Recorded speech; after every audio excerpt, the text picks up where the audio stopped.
তোমরা দেখতে পাচ্ছ এটা হচ্ছে তুলসী পাতা।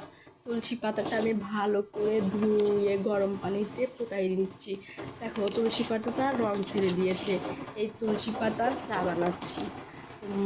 তোমাদের যাদের ঠান্ডা লেগেছে তোমরা এইভাবে তুলসী পাতা দিয়ে চা বানায় খাবে, দেখবে খুব তাড়াতাড়ি সেরে যাবে।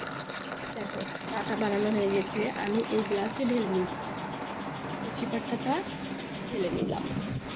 এখন এর মধ্যে আমি মধু মিশাবো। দেখো আমি মধু দিচ্ছি, পরিমাণ মতো মধু মিশিয়ে নিচ্ছি। তোমরা যদি এভাবে তুলসী পাতার চা বানিয়ে খাও, দেখবে তোমাদের ঠান্ডা কাশি খুব সহজেই সেরে যাবে। তোমরা বাসায় এভাবে তুলসী পাতার চা বানিয়ে খাবে। তুলসী পাতার চা আমাদের অনেক উপকার।